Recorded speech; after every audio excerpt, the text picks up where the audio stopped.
Yo mga tol, unboxing tayo ng ating mga pyesa na gagamitin natin para sa ating front disc brake upgrade. So ayan, so first, ito ang ating caliper kit at pistons. Yan, see? Yup, made in Japan. Ito ang ating caliper kit. Yan, nakasama dyan. Yan, FTC, boot, seals, may grasa, yan. And yung ating pistons.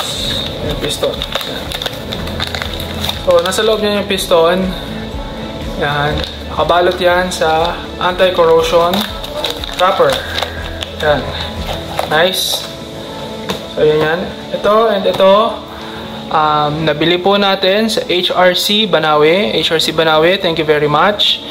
Si Sir Dong and Ma'am Gina. Yan, maraming salamat sa inyo. Yan. Tapos, ngayon, ito naman, yung ating wheel bearing.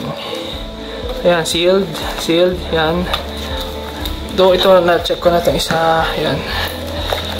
So, wheel bearing, kasama nyan. Yan, Koyo yan. Koyo, Japan. Yan.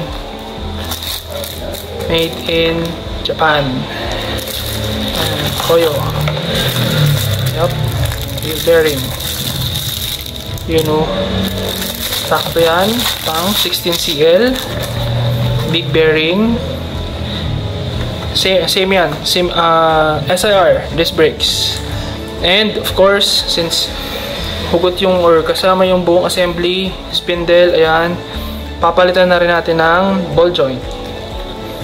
555, made and printed in Japan, of course. Yan. So pag bumibili tayo kasi ng pyesa, syempre preferred natin yung mga made in Japan parts. Lagi naman yun,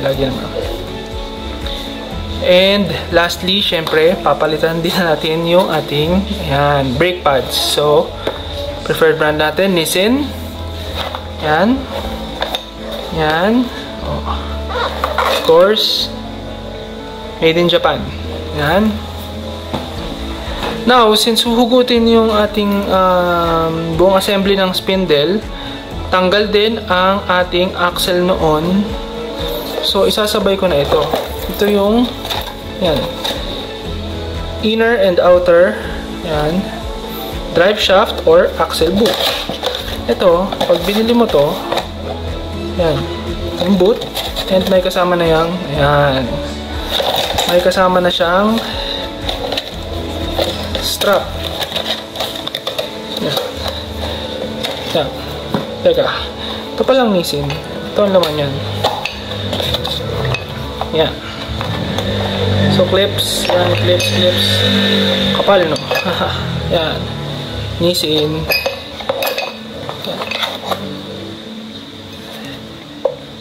Nissin. Pang 16CL din. So, again, mag-upgrade tayo ng ating brakes to 16CL na. So, itong axle or drive shaft boot and itong ating brake pads kasama yung axle grease. Ito naman po ay galing sa Cab Automize. So ito, Cab Automize.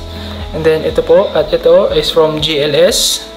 So sa Cab Automize, ang hahanapin po natin si Sir Daryl. Yan, dito naman sa GLS, ito po galing ang GLS dito sa Antipolo. Ang hahanapin naman natin si Boss Richard. So yun lang, simpleng unboxing lang. Ito yung mga gagamitin natin sa ating paparating na brake upgrade. Yun lang. So again, thank you for watching. Please like, share, and subscribe. Peace!